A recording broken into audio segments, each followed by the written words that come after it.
Hello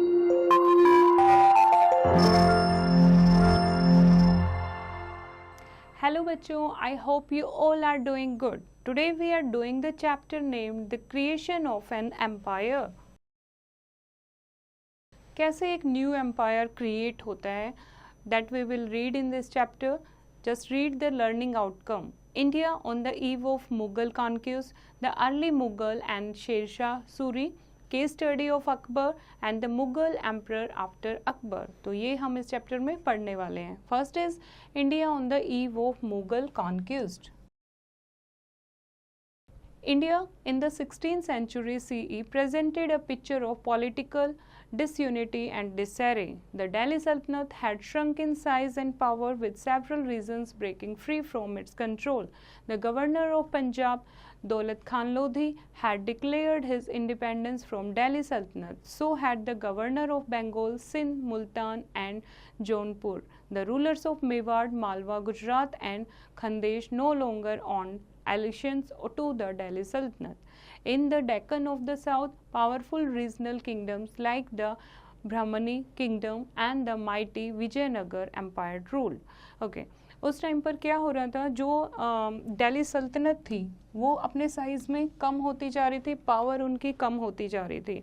तो जो अलग अलग रीजन जो दिल्ली सल्तनत के कंट्रोल में थे वो ब्रेक डाउन हो गए थे और अलग अलग रूलर आ गए थे, अलग अलग लोग गवर्न करने लगे थे. जैसे दौलता खान लोधी, उसने अपने आप को बोल दिया दिल्ली सल्तनत का वो इकलौता किंग है. ठीक है, तो इस तरीके से अलग अलग गवर्नर बंगाल, सिंध, मुल्तान, जौनपुर या मेवाड़, मालवा के अलग अलग इंडिपेंडेंट किंग बन गए थे, क्योंकि वो अब दिल्ली सल्तनत के अंडर नहीं थे. Okay. The Mughals were the last powerful descendants of the Mongols. Mughals is the Persian word for Mongol. Under the inspired leadership of Babur, they took advantage of the absence of a strong central power to invade India and establish Mughal rule in Delhi. The Mughal Empire in India lasted from the 16th century to mid-19th century CE, that is for around 250 years. In the course of these 250 years, the Mughals expanded their empire to cover almost the whole of the Indian subcontinent and left a permanent mark on the society, culture, art and architecture of India. कितने साल तक इन्होंने rule किया? 250 years तक. पहले आप chapter में पढ़ चुके हो कि जब भी कोई दिल्ली सल्तनत के किंग आए या जो भी पहले रूल कर रहे थे, तो बीच बीच में जो मंगोल थे, मंगोल यानी कि मुगल्स, वो बीच में आक्रमण करने आते थे. लेकिन उस टाइम किसी डायनेस्टी का किंग बहुत ज़्यादा स्ट्रॉन्ग होता था तो वो मंगोल के आक्रमण को रोक देते थे, अपने साम्राज्य को बचा लेते थे. लेकिन जो लास्ट हमने पढ़ा दिल्ली सल्तनत का जो किंग था वो बहुत कमज़ोर था, तो दिल्ली सल्तनत ख़त्म हो जाती है. तो उस टाइम बाबर इन्वेड करता है इंडिया में और बाबर जो है वो पूरे इंडिया को कैप्चर कर लेता है. स्ट्रॉन्ग पावर, क्योंकि वो बहुत ज़्यादा पावरफुल था. और इंडिया में कौन सा रूल शुरू हो जाता है? मुग़ल रूल शुरू हो जाता है. ओके. कितने टाइम तक रहा ये? 250 ईयर्स तक, 250 साल तक इंडिया में मुगल्स ने रूल किया. और 250 साल में इतनी ज़्यादा चेंजेस हो गए इंडिया में, क्योंकि मुगल्स जब लोग रूल करेंगे तो वो अपने अकॉर्डिंग टेम्पल बनाएंगे, अपने अकॉर्डिंग मॉस्क्यू बनाएंगे, कल्चर और आर्ट और आर्किटेक्चर है वो उनका चेंज होगा. तो सारी चीज़ें चेंज हो गई थी इंडिया में. Now the early Mughals and the Sher Shah Suri. हम अर्ली मुगल्स के बारे में पढ़ने जा रहे हैं. First is Babur. Babur, that is 1526 to 1530 CE. Born in 1483 CE, Jahiruddin Muhammad Babur was a descendant of Timur and Genghis Khan. By the age of 21, Babur had conquered Kabul. He now began to look toward India, about whose wealth he had heard so many stories. He made 4 exploratory attacks into India, none of which were very successful. It was at this time that he was invited by Maharana Sangram Singh, the king of Mewar, popularly known as Rana Sanga, the Daulatabad Lodi, the governor of Punjab, to engage and defeat Ibrahim Lodi, the last of the Delhi Sultanate. Babur agreed. Babur कौन था? बाबर को लाने वाले कौन थे? Indian ही थे, जिसमें से एक है राणा संगा जो मेवाड़ का किंग था. तो उस टाइम क्या था बच्चे? उस टाइम लोधी डायनेस्टी बहुत ज़्यादा फेमस थी. दौलताबाद में लोधीज़ का रूल था. तो उसने बाबर को इनवाइट किया इंडिया में आने के लिए और इंडिया को कॉन्क्यूर करने के लिए। ओके, तो इंडिया को कॉन्क्यूर करने के लिए वो आया क्योंकि बहुत फेमस था बाबर। बाबर इन्हीं की डायनेस्टी से बिलोंग करता है, तैमूर चंगेज़ खान उन्हीं की फैमिली से बिलोंग करता है, और 21 साल की उम्र में ही उसने पूरे काबुल को कैप्चर कर लिया था और फिर इंडिया की तरफ देखना शुरू किया था कि इंडिया को कैसे कैप्चर किया जाए, क्योंकि इंडिया के वेल्थ की स्टोरीज उसने बहुत ज़्यादा सुनी थी कि इंडिया के पास बहुत सारा खजाना है। तो उसको ये मौका किसने दिया? उसको मौका दिया मेवाड़ के किंग ने, राणा संघा ने, जिसको अपने साम्राज्य को एक लोधी डायनेस्टी के किंग से, दौलता खान लोधी से बचाने के लिए उसने बाबर को इंडिया में इनवाइट किया और बाबर एग्री हो जाता है। Now battle of Panipat in 1526 CE. Babur was a military genius who skillfully combined his artillery with his cavalry to win battles. The Indian soldiers were familiar with big guns, but note the light-filled artillery and muskets used by Babur. Babur inflicted a crushing defeat on Ibrahim Lodhi in the first battle of Panipat in 1526 CE. 1526 में पानीपत में first battle होती है इब्राहिम लोधी और बाबर के बीच में। बाबर जो कि एक बहुत अच्छा जीनियस लीडर था, जीनियस, उसके पास बहुत सारे आर्मी से रिलेटेड बहुत सारे अलग अलग इक्विपमेंट थे, लेकिन जो इंडियंस थे उनको गन्स के बारे में पता था लेकिन तोप गोला बारूद के बारे में नहीं पता था। तो बुरे तरीके से बाबर जो है फर्स्ट बैटल ऑफ पानीपत में इंडियंस को हरा देता है, लोधीज को हरा देता है। Now the battle of Khanwa. The Battle of Kanoa in 1527 CE, Rana Singha, angered by Babur's decision to stay in India, formed a confederacy, that is union of Rajput princes, and led them in battle against Babur. Babur and Rana Sangha met at the Battle of Khona near Fatehpur Sikri. Though Rana Sangha had a much larger force, Babur defeated them with his use of artillery and superior military tactics. These two victories put Babur firmly on the throne of Delhi. The Battle of कौन सा? पहले battle of Panipat होती है जो लोधी ने खुद बुलाया था बाबर को, ठीक है, लोधी डायनेस्टी को हराने के लिए राणा संगा ने खुद बुलाया था। अब राणा संगा को जब ये पता लगता है कि जो अब बाबर है वो तो जाना ही नहीं चाहता है, वो चाहता है कि वो इंडिया में ही रह के एक यूनियन बनाए, that is named as confederacy, एक आर्मी, एक यूनियन बनाए राजपूत प्रिंस के साथ मिलकर। तो क्या कहता है वो इस चीज़ के लिए स्वीकार नहीं करता और राणा संगा और बाबर की एक बैटल होती है जिसको बैटल ऑफ खनोआ के नाम से जाना जाता है। लेकिन बहुत बड़ी फौज थी राणा संगा के पास, पूरी मेवाड़ की फौज थी, लेकिन बाबर के पास बहुत अच्छी तरीके थे, बहुत अच्छी टेक्निक्स थी आर्टिलरी और सुपर मिलिट्री की, और जिससे वो उसको राणा संगा को बुरे तरीके से हरा देता है। And these two victories put Babur firmly on the throne of Delhi. और ये दो जीत के बाद, ये दो बहुत इंपॉर्टेंट जीत हैं, first battle of Panipat and the second battle of Khanwa. इससे जो दिल्ली का तख्त है उस पर कौन बैठ जाता है? Babar. After defeating the Rajputs, Babur turned east and defeated the Afghans on the bank of river Ganga. 1529 CE, Babur now controlled an empire which stretched from Kabul to present-day Bihar. He made Delhi the capital of the empire, but Babur's rule was a very short one, lasting only 3 years. Babur died in 1530. उसके बाद राणा संघा ने राजपूत के साथ मिलकर उसके साथ लड़ाई की और हार जाते हैं। अब राजपूत को हराने के बाद वो किधर जाता है? अफ़गानिस्तान की तरफ जाता है और बैंक ऑफ रिवर घाघरा के पास जो भी वहाँ पर साम्राज्य था उसको जीत लेता है। ओके, तो अब पूरा जो एम्पायर था काबुल से लेके प्रेजेंट जो बिहार है वहाँ तक का सारा एम्पायर किसका हो जाता है? बाबर का हो जाता है। और दिल्ली को क्या बना देता है? वो कैपिटल ऑफ हिज एम्पायर। लेकिन इतना पावरफुल होने के बावजूद भी जो इसका रूल था, रूलिंग टाइम था, वो बहुत छोटा था, सिर्फ 3 साल तक ही रूल किया। 1530 में बाबर की डेथ हो जाती है। ओके, बाबर करेक्टर कैसा था बाबर का? The main source of information about the rule of Babur and nature of the main in the Baburnama, Babur autobiography in Turkish language. Babur was a scholar, a shrewd observer, and a poet with a sensitive understanding of the fine arts. He looked upon the Hindus as infidels or disbeliefs, but unlike some of his successors, he never persecuted them. Babar का जो character था वो एक book है बाबरनामा, जो उसकी autobiography है, Turkish language में लिखी हुई है। तो उस पूरी लैंग्वेज में उसके बारे में लिखा हुआ है कि बाबर किस टाइप का राजा था, किस टाइप के उसका रूल के टाइम पर क्या उसकी अचीवमेंट्स थी और किस तरीके से उसकी आर्ट्स में दिलचस्पी थी। ओके, अब बाबर के बाद नेक्स्ट उसका सक्सेसर आता है Humayun.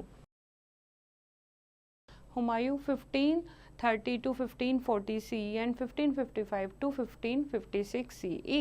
Babur's son Humayun ascended the throne of Delhi in 1530 CE. Babur left an empire to his son which was yet to be consolidated. Humayun tried to enlarge his empire by annexing present-day Gujarat, parts of Rajasthan and Bihar, though he was an able commander but did not possess the sustained spirit and energy of his father. Added to that, he had to face strong opposition from his own brothers, the Afghan nobles and Bahadur Shah of Gujarat. Okay, Babar के बाद जो उसका बेटा है हुमायूं, उसको throne मिल जाता है, उसको गद्दी मिल जाती है। अब बाबर क्या करता है, बाबर जो छोड़ के गया था अपने बेटे के लिए, वो चाहता है, उसका बेटा चाहता है कि उसको और बढ़ा लिया जाए। तो गुजरात जो है प्रेजेंट डे में गुजरात हम कहते हैं, राजस्थान और बिहार की तरफ वो कॉन्क्यूर करने की सोचता है, लेकिन उसको इतनी सफलता नहीं मिल पाती। एक एबल कमांडर था, लेकिन जैसी बाबर की जो स्पिरिट थी वैसी एनर्जी उसमें हुमायूं में नहीं थी। तो और उसके बाद क्या आ जाता है, उसके जो खुद के भाई थे, स्ट्रॉन्ग अपोजिशन, उसके खुद के ही भाई जो अफगान के राजा थे उस टाइम पर, जैसे कि बहादुर शाह ऑफ गुजरात है ये, और अफगान के कुछ नोबल्स थे, वो उसके खिलाफ हो जाते हैं। तो हुमायूं इतना अपने साम्राज्य को एक्सपेंड नहीं कर पाया। शेर Khan was the Afghan governor of present-day Bihar. In 1531 CE, he declared his independence from Humayun. Sher Khan defeated Humayun in the Battle of Chausa in CE 1539. In 1540 CE, Sher Khan defeated Humayun, a final blow in the Battle of Kannauj. Humayun fled to Sindh and taken to Persia, where he remained in exile for 15 years. His son Akbar was born during this exile in Sindh. In 1555, Humayun made a second attempt to regain Delhi. He captured Lahore and occupied Delhi and Agra. However, his triumph was short-lived. Humayun died the following year. Sher Khan, जिसने was the Afghan governor of present-day Bihar. शेर खान जो था वो अफ़गान का governor था, उसने अपने आप को बोल दिया कि मैं हुमायूं के अंडर नहीं हूँ, अपने आप को इंडिपेंडेंट डिक्लेयर कर दिया। शेर खान डिफीटेड हुमायूं। उसके बाद उन दोनों की फ़ाइट होती है बैटल ऑफ चौसा के नाम से, जिसको जाना जाता है। तो शेर खान जो है वो हुमायूं को डिफ़ीट कर देता है और शेर खान भाग जाता है। Sher Khan dealt Humayun a final blow in the battle of Kannauj.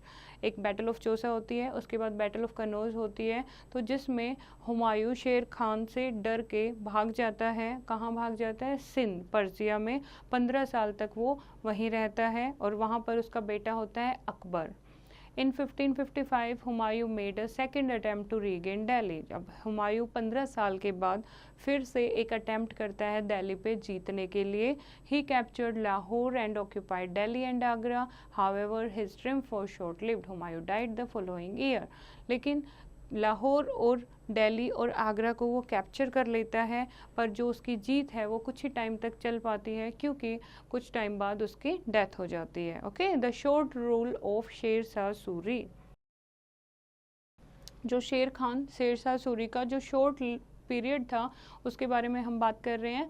शेर Khan whose real name was Farid Khan assumed that title of Sher Shah Suri in his short rule of 5 years. He proved to be a capable leader. सिर्फ 5 साल तक rule किया, लेकिन बहुत अच्छा leader ये साबित हुआ। असली नाम क्या था? फरीद खान। शेर खान का असली नाम फरीद खान था, लेकिन शेर शाह सूरी को उसको टाइटल मिलता है शेर शाह सूरी का because of his 5 year of successful rule. Sher Shah was an excellent administrator who introduced many reforms. He brought crime under control. He built the Grand Trunk Road, that is Sadak Azam, and a network of caravans for travelers planted trees and dug wells. The Grand Trunk Road ran for 3,000 kilometers from East Bengal to Peshawar, passing through Agra, Delhi and Lahore. Sher Shah controlled the empire with the help of a powerful central army. He personally inspected, appointed and paid the men. Sher Shah Suri जिसका बहुत अच्छा powerful rule था, grand trunk road बनाया है जो 3 state के बीच में चलता है, अभी भी बहुत ज़्यादा फेमस है, और भी बहुत सारी नई चीज़ें इंट्रोड्यूस की, प्लांटिंग ट्रीज़ के बारे में लोगों को बताया, और भी काफ़ी चीज़ों के बारे में बहुत सारे नई रीति रिवाजों को, रिफॉर्म्स को शुरू किया। शेर शाह सूरी ने सिल्वर रुपीज़ को स्टार्ट किया जिसको रुपया के नाम से जाना जाता है। कोई भी चीज़ें एक्सचेंज करने के लिए रुपया का यूज़ होगा। Gold coin called mohur and copper coin called दर्चिन were also minted by his government. Sher Shah reform in coinage were later adopted by Akbar and the term रुपया came into common use। और जो भी उसने कॉइन इंट्रोड्यूस किए उसके बाद शेर शाह के बाद उसके बेटे अकबर ने उन चीज़ों को अपना लिया। ओके, और रुपया अभी तक कॉमन यूज में यूज होता है। He died while fighting the Chandelas in Kalinjar. He was 75. With the death of Sher Shah ended the reign of the one of the best ruler on the throne of Delhi। और जो best ruler था शेर शाह सूरी, उसकी death के बाद जब 75 साल के थे उनकी डेथ हो जाती है एक बैटल में, चंडेल्स के साथ जो बैटल थी उसमें, और इस तरीके से एक दिल्ली एक जो बहुत अच्छा राजा था उसको खो देता है। Now next is Humayun's return. Humayun returned India and enjoyed peace and stability during the reign of the Sher Shah Suri. Sher Shah Suri के टाइम पर इंडिया में बहुत अच्छी प्रॉस्पेरिटी थी, एक शांति का माहौल था, एक बहुत अच्छी स्टेबिलिटी इंडिया में थी। Unfortunately his successor did not have his capabilities as a ruler and administrator. लेकिन शेर शाह सूरी के बाद जो भी नेक्स्ट उसके सक्सेसर आए उनके पास इतनी कैपेबिलिटी नहीं थी, अच्छे से रूल करने की कैपेबिलिटी नहीं थी। इन 1555 CE Humayun took advantage of their weakness to invade India. He captured Lahore, Agra and Delhi। Humayun जो है उसने 3 चीज़ों को, वीकनेस टू इन्वेड इंडिया, 3 चीज़ों को कैप्चर किया, लाहौर, आगरा एंड दिल्ली को। Humayun however did not rule for a long after his return to power। He died in 1556। सिर्फ 1 साल तक ही रूल कर पाया, 1556 में हुमायूं की डेथ हो जाती है। He was succeeded by his son Akbar. His wife built his tomb। और उसके बाद क्या उसको कौन सक्सेसर उसका बन जाता है, उसका बेटा अकबर। ओके, तो हुमायूं की याद में एक हुमायूं टॉम भी उसकी वाइफ ने बनवाया था। Okay, did you know Sher Shah currency reform? The ratio of exchange between the copper dam and the silver रुपया was fixed at 64:1। The same coin rupee ratio continued during the Mughal and the British period and even after India became independent। Before the decimal system came into being in India in 1957, it was rupees 1 to 16 annas and 1 anna is equal to 4 quarter of annas पैसे, rupees 1 is equal to 64 quarter annas। तो इस तरीके से जो coin introduce किया था उसकी ये वैल्यू थी। Okay, now come to the case study of Akbar.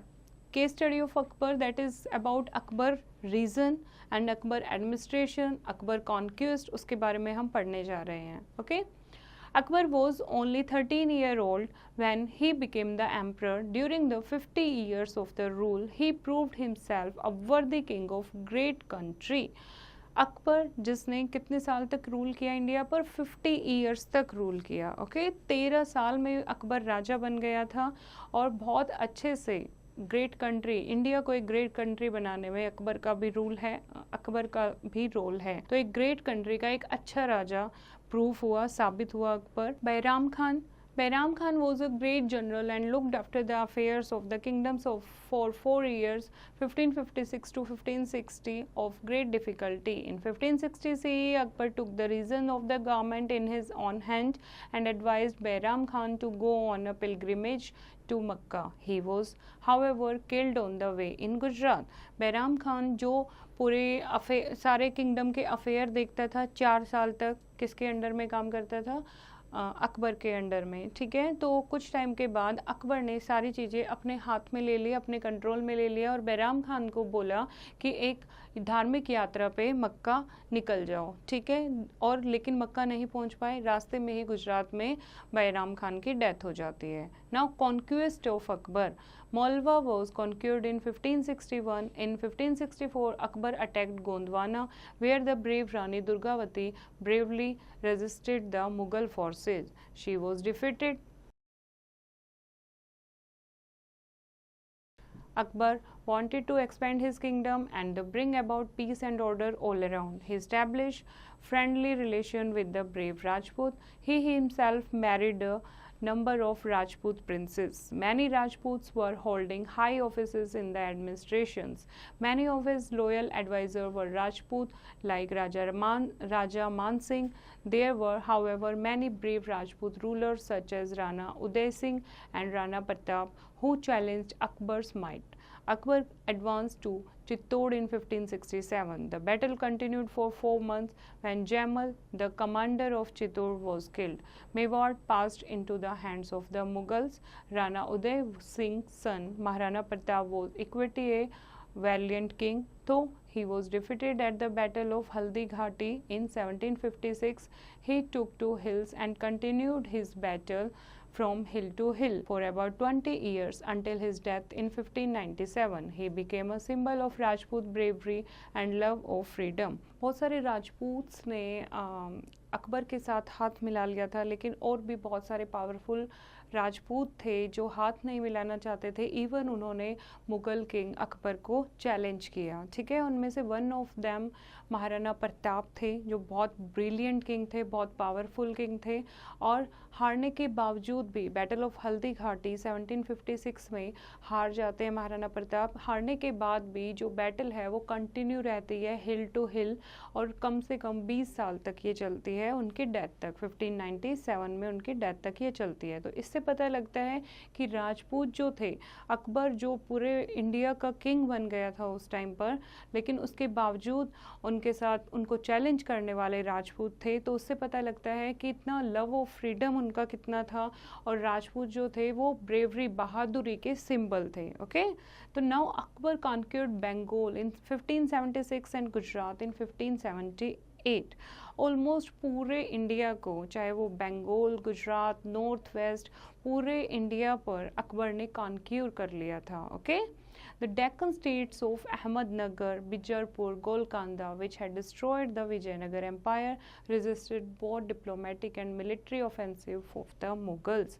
हर एक चीज़, चाहे वो आप लगाओ डेक्कन स्टेट ऑफ अहमदनगर है, बीजापुर है, गोलकोंडा है, जितने भी स्टेट हैं हर एक जगह को उसने, काबुल है और मुगल्स हैं और सिंध, कश्मीर, हर एक जगह को अकबर ने कॉन्क्यूर कर लिया था। And one of the Chand Bibi the brave queen of Ahmednagar, उसने लड़ाई भी की मुगल आर्मी के साथ 1595 में। She was forced to sign a treaty and hand over Berar to Mughals, लेकिन फिर भी वो नहीं जीत पाई। एक ट्रीटी साइन करनी पड़ी, उस वॉर को ख़त्म करने के लिए एग्रीमेंट साइन करना पड़ा, और उसे अपना बेरार भी मुगल्स को देना पड़ा। तो अकबर के टाइम पर अकबर इतना पावरफुल था, इतनी पावरफुल उसकी आर्मी थी, उतनी पावरफुल एडमिनिस्ट्रेशन थी कि पूरे इंडिया पर अकबर का रूल था उस time. Okay, now Akbar administration. Akbar ने एक इतना बड़ा एम्पायर ही नहीं बना लिया था, उसके बावजूद एक स्ट्रॉन्ग एडमिनिस्ट्रेटिव सेटअप भी थी, एक बहुत अच्छी गवर्नमेंट भी उसने बना ली थी। किस टाइप से? सेंट्रल एडमिनिस्ट्रेशन में सिविल और मिलिट्री एडमिनिस्ट्रेशन दो टाइप से डिवाइड कर दिया गया था। और इसका क्या था मकसद? था जस्टिस, कि हर एक को न्याय मिलना चाहिए। बहुत सारे टैलेंटेड ऑफिसर्स और बहुत सारे अच्छे ऑफिसर्स को हायर किया गया। वजीर जो होता था वो उस टाइम पर प्राइम मिनिस्टर होता था, जो पूरी जनरल एडमिनिस्ट्रेशन देखता था। उसके अंडर दीवान आते थे जो मिलिट्री के हेड होते थे। सदूर आते थे जो एडवाइज़र होते थे राजा के, या रिलीजियस मैटर पर राजा को एडवाइस करते थे। और बहुत सारे लोगों को एजुकेशन के लिए, रिलीजियस पर्पस के लिए उसने जागरूक किया। तो सेंट्रल एडमिनिस्ट्रेशन बहुत अच्छी थी। Next is provincial administration. 15 provenance में, पूरे इंडिया को अकबर ने 15 प्रोविनेंस में डिवाइड कर दिया था। हर एक प्रोविनेंस को सूबाज के नाम से बोला जाता था। और ये जो सूबाज थे ये आगे इनको कौन कंट्रोल करता था, इनको गवर्न करते थे सूबेदार या फिर सिफासलदार जिसको बोलते थे। सूबाज जो थे वो आगे डिस्ट्रिक्ट में डिवाइड कर दिए गए थे जिनको सरकार बोलते थे। The district were subdivided into smaller unit called parganas. और जो ये परगनाज थे, छोटी छोटी यूनिट, इनको कौन संभालते थे, जो फौजदार थे वो इनको संभालते थे। Each Pargana had a number of village, और हर एक परगना को भी आगे विलेजेस में डिवाइड कर दिया गया था। एंड मुकद्दा एंड द पतवार लुक्ड आफ्टर विलेज एडमिनिस्ट्रेशन। और कौन देखता था, इनको देखते थे विलेज एडमिनिस्ट्रेशन को मुकद्दम एंड पटवारी जो थे पूरे गांव की एडमिनिस्ट्रेशन को देखते थे। Okay, clear? Now come to the next very important, that is mansabdari system. Mansabdari system, Akbar created an imperial service based on merit and rank of position. It was called Mansabdari system. एक rank system बना दिया था, senior to lower level तक एक rank बना दिए थे, first rank, second rank, third rank, जैसे सबसे ऊपर कौन होगा उसके अंडर कौन होगा। इसी रैंक सिस्टम को किस नाम से बोला जाता था, मनसबदारी सिस्टम से। मनसब का मतलब क्या था, मनसब का मतलब था रैंक या फिर पोजिशन। द मनसबदारी और the holder of this rank enjoy certain privileges and जो मनसब के जो लीडर थे वो उनको अलग अलग सुविधाएं दी गई थी और बहुत सारे काम भी दिए गए थे उनको करने के लिए। और lowest rank was that of 10 where is the highest rank was 5000 which was later and increased to 10,000 by Akbar successor. और जो लोएस्ट रैंक थी वो 10 थी, हाईएस्ट रैंक क्या थी, 5000 थी, उसके बाद बढ़कर कितनी हो गई थी, 10,000 कर दी थी अकबर के बाद, जो अकबर के सक्सेसर आए उन्होंने। मनसबदार जो थे held their appointment directly from the emperor. Mansabdar जो पूरे पोजीशन होल्डर थे, हाई रैंक के जो लोग थे, वो सीधा एम्परर राजा से जो भी अपॉइंटमेंट लेते थे, जो भी डिस्कशन होती थी, वो दोनों आपस में डिस्कस करते थे कि मिलिट्री कमांडर और एडमिनिस्ट्रेटर को किस टाइप से गवर्न करना है। और जो हाईएस्ट रैंक थी उसमें ज़्यादातर जो रॉयल फैमिली, राजा की फैमिली के जो मेंबर आते थे या नोबल्स थे, जो बड़े बड़े हाई रैंक लैंडलॉर्ड थे, वो आते थे। Each mansab maintained a fix number of horses, camel and carts. हर एक मनसब को, हर एक पोजीशन को एक कुछ ग्रुप ऑफ हॉर्सेस दिए जाते थे, ऊँटों का ग्रुप या फिर गाड़ियाँ उनको दी जाती थी। और जो लोअर रैंक थे उनको कैश में सैलरी दी जाती थी। बट द होल्डर और हायर रैंक वर ग्रांटेड जागीर लैंड ग्रांट। लेकिन हायर रैंक जो थे उनको पैसे नहीं दी जाती थी, सैलरी नहीं दी जाती थी, उसको उसके बदले में बड़ी बड़ी जागीर दी जाती थी जिनको लैंड ग्रांट भी बोलते थे। ओके, अब जागीर क्या टर्म थी। मनसबदार जो थे उनको they were allowed to collect land revenue from the jagir granted to them. Mansabdar को सैलरी नहीं मिलती थी, उनको बड़ी लैंड का पोर्शन दिया जाता था कि ये लैंड पोर्शन आपका है, इसको आप संभालो। तो वहाँ पर जो भी लोग रहते थे उनसे लैंड रेवेन्यू कलेक्ट करना मनसबदार का काम होता था। ठीक है, तो वो मनसबदार उसको कलेक्ट करते थे जागीर से जितना भी लैंड रेवेन्यू होता था, और एक मनसबदार दूसरे मनसबदार को वो जागीर जो थे वो आपस में ट्रांसफ़र कर सकते थे। और अगर कोई पूरा ओनरशिप का राइट उन मनसबदार को नहीं था, अगर राजा भी किसी भी टाइम चाहे किसी भी मनसबदार को चेंज कर सकता था, उनकी लैंड को चेंज कर सकता था। ठीक है, तो उनके जगह पर उनके जागीर में रहने वाले लोगों का सारा कुछ देखना भी किसकी ड्यूटी थी, वहाँ के मनसबदार की ड्यूटी थी। Okay, now come to the military administration. Military administration जो मुगल आर्मी थी consist of infantry, cavalry, artillery and navy. हर तरीके की फ़ौज थी इनके पास, बंदूक वाली, गन्स वाली भी फ़ौज थी, और जो गोला बारूद वाली फ़ौज भी थी, एंड एक अच्छी नेवी भी थी। जो ट्रूप थे, जो पुलिस वाले थे, जो भी आर्मी थी उस टाइम पर, मोस्टली क्या थे, मोस्टली प्रोवाइडेड बाय मनसबदार। जो मनसबदार पूरे लैंड के जागीर के मालिक होते थे वो ट्रूप प्रोवाइड करते थे, ठीक। उनके जो जागीर है वहाँ पर कौन कैपेबल है, ट्रूप में कौन कौन होना चाहिए, तो वो पूरी लिस्ट प्रोवाइड करते थे। Mir Bakhshi was responsible for maintaining list of mansabdars and other officials, और इनकी लिस्ट कौन बनाता था, लिस्ट बनाता था Mir Bakhshi. He was also the paymaster general of all officer of the state including mansabdar, और वही लिस्ट बनाता था और इनको पे भी वही करता था। Okay, now come to the next, land revenue system. During the reign of Akbar, a reformed revenue system was introduced. पहले से ही लैंड रेवेन्यू सिस्टम पढ़ते आ रहे हैं, अकबर के टाइम पे उसको थोड़ा सा चेंज कर दिया गया। Todarmal, who had earlier worked under Sher Shah, first carried out of a proper survey of land. Todarmal, जिसने पहले शेर शाह सूरी के अंडर काम किया था, उसके पास पूरी लैंड का सर्वे का रिकॉर्ड था कि कितनी लैंड अकबर के पास है। उसने उस लैंड को प्रोडक्टिविटी के अकॉर्डिंग 4 कैटेगरीज में डिवाइड कर दिया था, ठीक है। तो उन 4 कैटेगरी के अकॉर्डिंग उस पर लैंड रेवेन्यू लगा दिया था, जहाँ पर जितनी प्रोडक्टिविटी होती है उसका कितना टैक्स वो लोग भरेंगे। और रेवेन्यू सिस्टम को उस टाइम पर क्या बोला जाता था, जब्त, ठीक है। तो किस प्रोडक्टिविटी के अकॉर्डिंग कहाँ से कितना टैक्स लेना है, उस सिस्टम को बोला गया जब्त।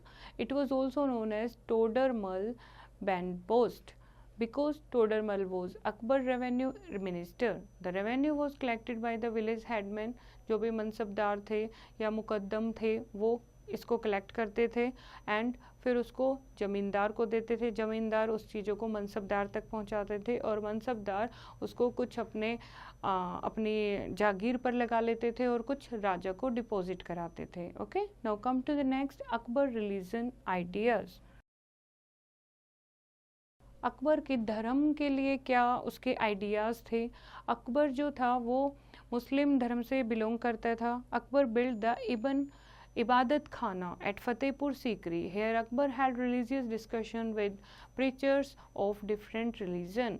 फतेहपुर सीकरी में एक अकबर ने एक क्या बनाया है, इबादत खाना बनाया है। इबादत खाना बनाया है, वहाँ पर वो अपने जो प्रीचर ऑफ अलग अलग धर्म के जो प्रीचर थे, अलग अलग धर्म को स्प्रेड करने वाले जो लोग थे, उनके साथ बैठ के धार्मिक डिस्कशन करता था अकबर। और उस टाइम पर एक सूले कुल यूनिवर्सल पीस नाम से उसने जब ये पढ़ा तो उसको दूसरे धर्म को कैसे टॉलरेट करना है ये आया, और दूसरे धर्म के लिए भी वो रिस्पेक्ट करता था।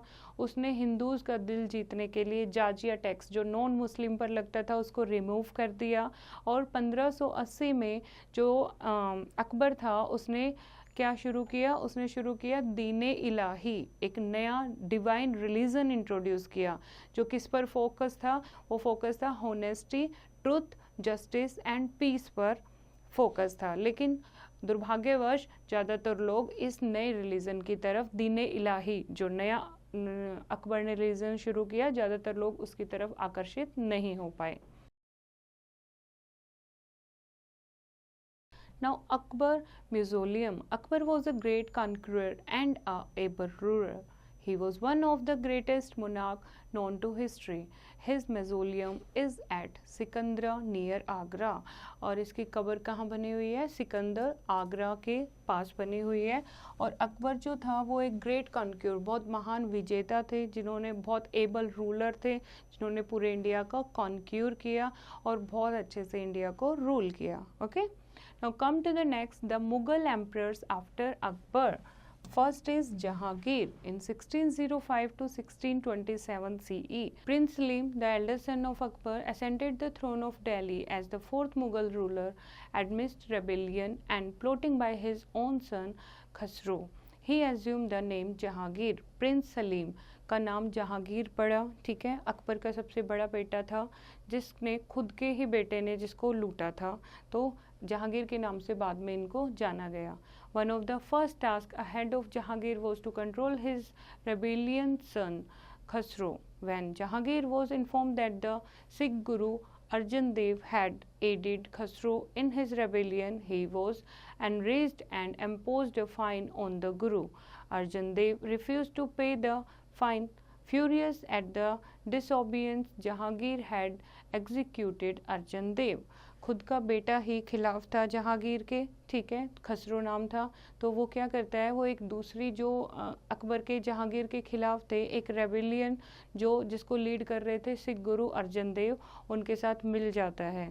तो इससे जहांगीर को बहुत गुस्सा आता है और वो अर्जन देव को क्या फ़ाइन पे करने के लिए बोलता है, लेकिन वो फ़ाइन पे करने से मना कर देता है। इसीलिए गुस्से में आके जहांगीर अर्जन देव को एग्जीक्यूट कर देते हैं, फांसी की सज़ा दे देते हैं। This execution of the fifth Guru Arjan Dev sparked off a long and bitter struggle between the Sikh and the Mughal. और जैसे ही उनका एग्जीक्यूशन होता है तो सिख धर्म के बीच में और मुगल के बीच में एक बहुत बड़ी स्ट्रगल, बहुत बड़ी लड़ाई शुरू हो जाती है। फॉरेन इन्फ्लुएंसर एंड इंटरेक्शंस, क्या क्या उस टाइम पर फॉरेन इन्फ्लुएंसर हुए, कौन कौन से लोग आए? During the reign of Jahangir a number of Europeans like the Portuguese, the British and the Dutch had begun to make their presence felt in India and other countries bordering the Indian Ocean. Jahangir के time पर बहुत सारे European जैसे कि Portuguese, britisher, Dutch people आए और India में अपनी प्रेजेंस मार्क की। बहुत सारे इंडिया में, अदर कंट्रीज़ में, जो इंडिया ओशन के आसपास सब कॉन्टिनेंट में अपनी प्रेजेंस उन्होंने दिखाई है बहुत सारी चीज़ों से। Okay, as their economic interest began to clash, the Portuguese started attacking Mughal ships to relate and put a check on them. Jahangir began to support their rivals, the British and Dutch. In 1608 CE, Captain William Hawkins arrived at Surat with a letter from King James I of Great Britain to the Emperor requesting permission to trade. Hawkins, who could not talk with Jahangir in Turkish, earned his goodwill and stayed at his court for 3 years as a mansabdar. Okay, वहाँ से फिर Britishers आते हैं, जिसमें से एक captain William Hawkins थे, जो एक लेटर लेके आते हैं सूरत में एक ट्रेड इस्टेब्लिश करने के लिए। मुगल किंग के पास एक लेटर लेकर आते हैं कि हम यहाँ पर ट्रेड करना चाहते हैं, ठीक है, तो उसको परमिशन मिल जाती है और वो अपने आप को इतना वफादार दिखाता है वहाँ पर कि उसको 3 साल तक एज अ मनसबदार रहने की परमिशन मिलती है। In 1614 CE, Sir Thomas Roy was sent by James I as the British ambassador to the court of Jahangir. उसके बाद 3 साल एज अ मनसबदार जब वो कैप्टन विलियम ने, हॉकिंस ने काम किया, तो उसके बाद एक और ब्रिटिशर्स आता है जिसका नाम था सर थॉमस रॉय, ठीक है, तो वो इंडिया में ब्रिटिश एम्बेसडर बन के आता है जहांगीर की कोर्ट में। He stayed till 1618 CE, though he did not succeed in getting a formal treaty signed, he received liberal trade concession of the Britisher. They were also allowed to set up a factory at Surat. Sir Thomas Roy laid the foundation for the British East India Company trade. और अब वो उसको permission नहीं मिलती, उसको land grant भी नहीं मिलता है, तो वो क्या कहता है कि हम ठीक है, हम अपनी एक छोटा सा हम अपना इस्टेब्लिश कर लेते हैं एक फैक्ट्री और वहाँ से हम ट्रेड करेंगे। तो इस तरीके से ब्रिटिशर्स ने ईस्ट इंडिया कंपनी की शुरुआत की। Next is Nurjahan. Nurjahan in 1611 CE, Jahangir married Mehrunisa, the widow of Sher Afghan Jagirdar of Bengal. Bengal के जागीरदार की विधवा पत्नी मेहरुनिसा के साथ जहांगीर शादी कर लेता है 1611 में, and he made her his chief queen with the title of Nurjahan, light of the world. और वो अपनी चीफ क्वीन बनाता है किसको? मेहरुनिसा को, एज, और क्या नाम देता है? नूरजहाँ, जिसका मतलब था light of the world. She acquired tremendous power and influence over the king, exerted her authority in all matters of administration, appointed her relative and favorite to high position, and even had royal फरमान्स, orders and coins issued in her name. और उसको इतनी power दे देता है कि वो अपने ही relatives को administration में हाई पोजीशन पे अपॉइंट कर सकती थी, कोई भी फरमान, कोई भी ऑर्डर दे सकती थी, इवन उसके नाम पर कॉइन्स भी बनाए गए। The issue of coins. Jahangir issued many silver and gold coins, some bearing images only of him and many with images of his wife Noor Jahan on the other side. बहुत सारे coins बनाए जहांगीर ने, जिसमें से कुछ पर सिर्फ उसी की फ़ोटो लगी होती थी, उसी की तस्वीर लगी है, और कुछ पर, और एक तरफ उसकी वाइफ नूर जहाँ की और एक तरफ जहांगीर की पिक्चर लगी है, इमेजेस लगी हैं। The last day of Jahangir, last days, जब जहांगीर के लास्ट डेज में क्या किया? Jahangir wrote his autobiography called Tuzak-e-Jahangiri. He constructed a mausoleum for Akbar at Sikandar. In 1622 CE, at his health declined, the usual war of succession began.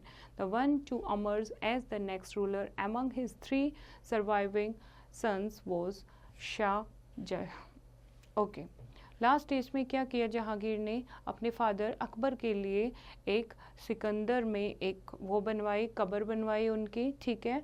और जहांगीर ने अपनी autobiography, अपनी खुद की कहानी लिखनी शुरू की, जो ऑटोबायोग्राफी उनकी तुज़क के जहांगीरी के नाम से फेमस है।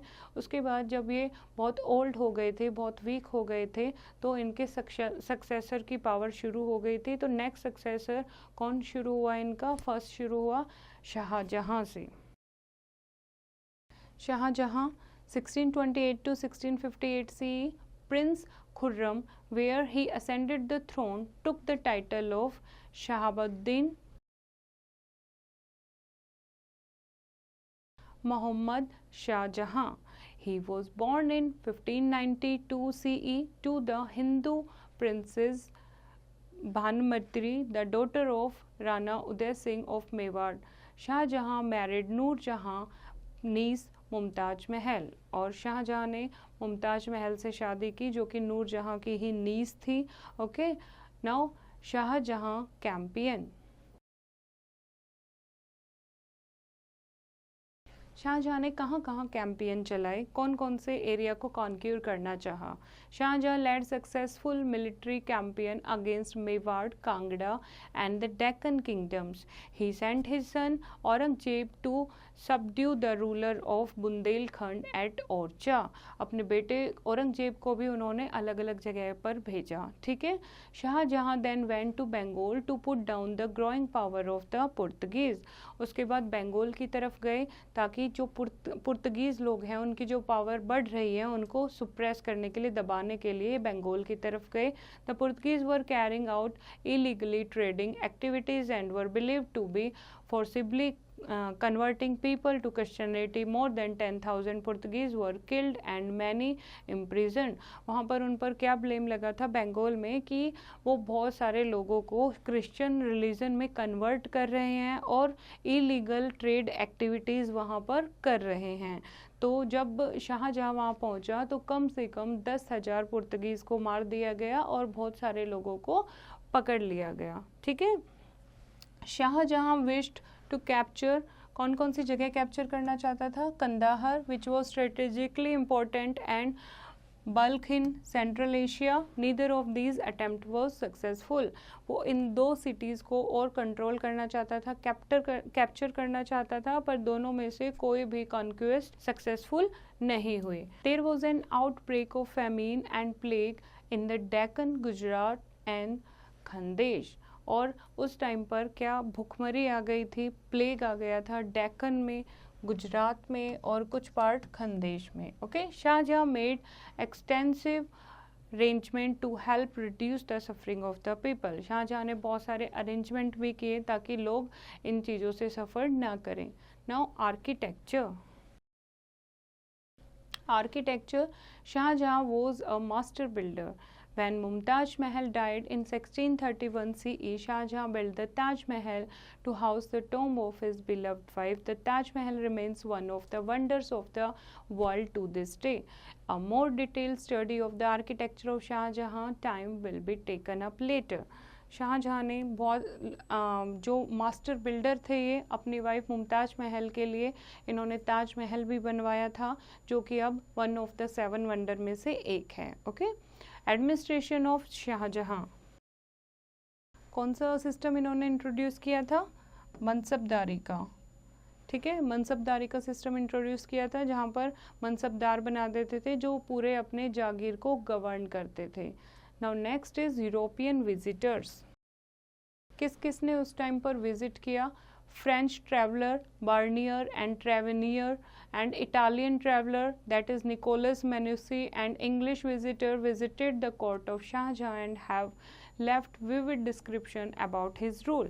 बहुत सारे यूरोपियन विजिटर्स आए जिन्होंने शाहजहाँ के कोर्ट को विजिट किया और उनके बारे में, उनके रूल के बारे में, एडमिनिस्ट्रेशन के बारे में बहुत कुछ लिखा भी. The end of Shahjahan rule. कैसे एंड हुआ Shahjahan rule? In 1657 CE Shahjahan fell seriously ill.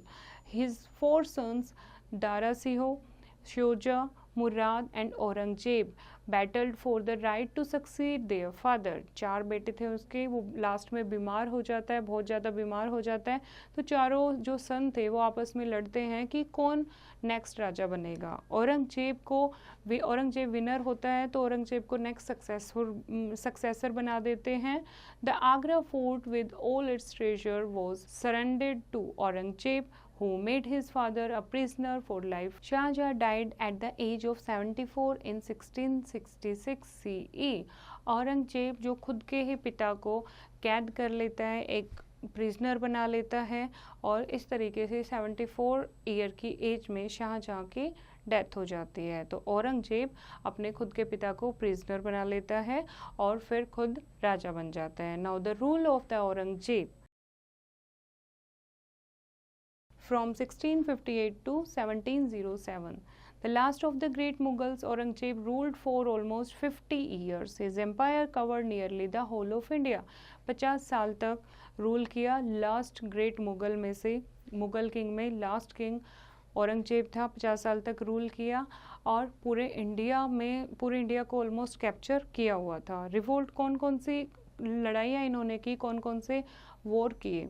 The reign of Aurangzeb witnessed numerous revolts in different parts of the empire. The revolt in northern India were limited to specific reason. Aurangzeb had increased the land tax, which had been 1/3 during the reign of Akbar, to 1/2 to the produce. The Jat peasant of the Agra Mathura region rebelled against the high land tax.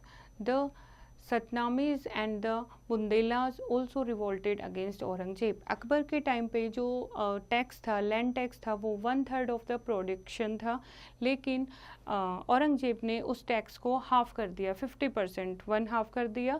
तो जिससे जितने भी producer थे और भी बहुत लोग थे वो उनके खिलाफ हो जाते हैं. The most powerful revolt during this period were that of the Rajput, the Sikh and the Marathas. Most of the time Aurangzeb was busy in putting down these revolt. तो इतने सारे लोग इधर उधर से उनके खिलाफ आ जाते हैं, जैसे कि राजपूत, सिख और मराठास, ये इनके खिलाफ थे. तो औरंगजेब का ज़्यादातर टाइम इन वॉर को, इन लड़ाइयों को, इन स्ट्रगल को दबाने में ही लग जाता था. The royal treasury was also depleted, और इसमें बहुत सारा जो शाही खजाना था वो भी ख़त्म हो जाता है. Little by little these revolt push the Mughal empire toward the decline. और धीरे धीरे ये जितने भी रिवोल्ट हुई, सिख पीपल या फिर बाकी मराठास वगैरह, राजपूत वगैरह की जो भी ये इंटरनल रिवोल्ट थी, ये स्ट्रगल था औरंगजेब और इनके बीच में, तो धीरे धीरे जो मुगल एम्पायर है वो डिक्लाइन होना, ख़त्म होना शुरू हो गया था. Now Deccan policy. Aurangzeb spent the last 26 years of his reign in the Deccan. He wanted to achieve 2 objectives: establish control over the Deccan and crush the power of the Marathas. 26 साल, अपनी ज़िंदगी के 26 साल उन्होंने साउथ में, Deccan area में बिताए हैं. कि 2 चीज़ें चाहते थे, एक तो पूरे डेक्कन को कंट्रोल करना और दूसरा डेक्कन में कौन थे, मराठास थे, उनकी पावर को ख़त्म करना. Aurangzeb annexed Bijapur in 1686 and Golconda in 1687. हालांकि 2 स्टेट को उन्होंने कॉन्क्यूर भी कर लिया था, एनेक्स कर लिया था. The annexation of these territories however did not benefit the empire. लेकिन उससे कोई फ़ायदा नहीं हुआ. It was difficult to administrate them as they were too far from the capital. Also, the Mughals came face to face with the Marathas. Aurangzeb tried to weaken the Marathas but failed. Even after realized that the Marathas were a powerful enemy, he did not try to make peace with them and return to the north. His stubborn to accept the situation weakened the empire. दो territories को जीतने के बावजूद भी कुछ नहीं हो पाया, क्योंकि रूल करना बहुत मुश्किल था इतनी दूर से, और मराठा बहुत पावरफुल थे, वो औरंगजेब को पता भी था। उसके बावजूद उनसे हाथ मिलाने की बजाय उनके खिलाफ रहे। तो इस जिद्दी नेचर के कारण जो एम्पायर था वो उनका वीक होना शुरू हो गया। The Deccan policy of Aurangzeb was a failure. और जो डेक्कन पॉलिसी बनाई थी कि डेक्कन को कंट्रोल करना और मराठास की पावर को ख़त्म करना, वो फेल हो गई। और इससे क्या हुई, जो मराठास की जो पावर है वो he failed to crush the power of the Maratha, और मराठा की पावर को ख़त्म नहीं कर पाया। Continuous wars impeded the royal treasury. Besides, these wars led to the loss of a large number of soldiers. Due to Aurangzeb's long absence, administration in the north suffered. Numerous revolts challenging Mughal authority also broke out. अब south में 26 years spend किए मराठास को और south territories को conquer करने के लिए। इसमें बहुत सारे खाना खजाना, बहुत सारा शाही खजाना लग गया। तो जो ट्रेजरी थी, रॉयल ट्रेजरी थी, वो ख़त्म हो जाती है। और नॉर्थ में इतने और पावरफुल किंग आ गए थे, तो उनके वहाँ पर भी उनके किंगडम को खतरा था। तो इस तरीके से जो औरंगजेब का जो रूल था वो डिक्लाइन हो जाता है। Now what about Aurangzeb character? कैसा औरंगजेब का करेक्टर था? Aurangzeb followed the law and tradition prescribe to Muslims. He did not indulge in any food, drink और dress that was prohibited in the Quran. Ritual practice like prayers and fasting were strictly followed. However, Aurangzeb was also said to be specious in nature, cunning and cold in temperament. His ability is a general decline in later year. Aurangzeb ने हर एक चीज़ वो follow की जो उनके कुरान में लिखी हुई है, और कभी भी ऐसा खाना, ऐसी ड्रिंक, ऐसी ड्रेस नहीं पहनी जो कुरान के खिलाफ है। प्रेयर और फास्टिंग उस टाइम पर स्ट्रिक्टली लोग फॉलो करते थे। Okay. Aurangzeb was the last of the great Mughals. After his death in 1707 CE, a successor of weak Mughals ruled from Delhi till 1857, when the British completely took over India. Together they are classified as the later Mughal.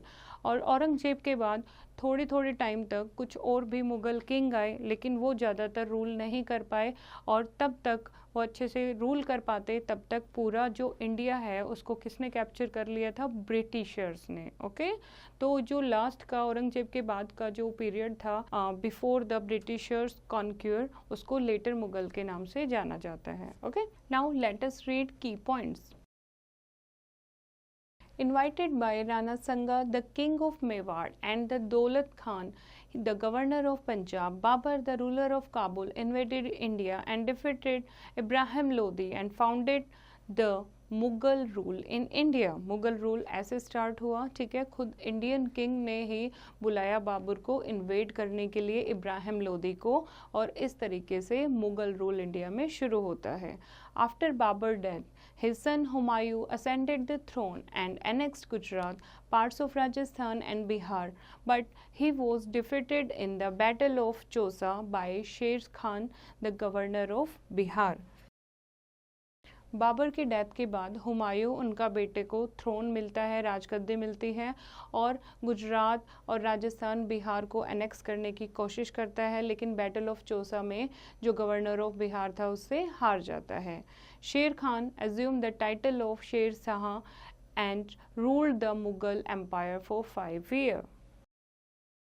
शेर खान को शेर शाह सूरी का title मिलता है और as a Mughal empire उसने 5 साल तक rule किया। After Humayun death, his son Akbar became the emperor at a very young age. Humayun की डेथ के बाद उनका बेटा अकबर 13 साल की उम्र में राजा बन जाता है। Akbar brought about several reforms in civil and military administration. He followed a policy of religious tolerance. बहुत सारे रिफॉर्म किए, बहुत सारे रीति रिवाजों को चेंज किया इंडिया में, और एक पॉलिसी ऑफ रिलीजियस टॉलरेंस की, हर धर्म को टॉलरेट करना चाहिए, ये पॉलिसी उन्होंने शुरू की, और एक नया धर्म भी इंट्रोड्यूस किया। After Akbar, his son Salim ascended the throne and assumed the name Jahangir. During his rule, various European nationals started arriving in India. Akbar की डेथ के बाद उनका बेटा जो था उसको थ्रोन मिल जाता है, ठीक है। और क्या कौन सा टाइटल मिलता है? जहांगीर का टाइटल मिलता है। उनके टाइम पर बहुत सारे यूरोपियन ट्रेडर आए इंडिया में ट्रैवल करने के लिए, ट्रेड करने के लिए। After Jahangir, Shahjahan ascended the throne. He stopped the rulers of Mewar, Kangda, Deccan, etc. He also defeated the Portuguese in Bengal. Jahangir की डेथ के बाद शेर शाह उनका बेटा राजा बनता है और बहुत सारी जगह को कॉन्क्यूर करता है। When Shahjahan felt ill, the third son Aurangzeb took over the empire. He extended his empire into the biggest over the Indian history. Shahjahan की डेथ के बाद उनका बेटा, तीसरा बेटा औरंगजेब थ्रोन को लेता है और पूरे एम्पायर को और ज़्यादा स्ट्रेच कर देता है। After Aurangzeb death in 1707 CE, a succession of weak Mughal king ruled till the British took over India in 1857 CE. Aurangzeb की डेथ के बाद बहुत वीक किंग आते हैं जो रूल नहीं कर पाते, उसको स्ट्रेच नहीं कर पाते मुग़ल पीरियड को, और ब्रिटिशर्स उसके बाद 1857 में इंडिया में अपना रूल इस्टेब्लिश कर लेते हैं। आई होप बच्चों आपको ये चैप्टर समझ आया होगा। फिर से इसको रीड करेंगे और एक्सरसाइज की प्रैक्टिस खुद से करेंगे।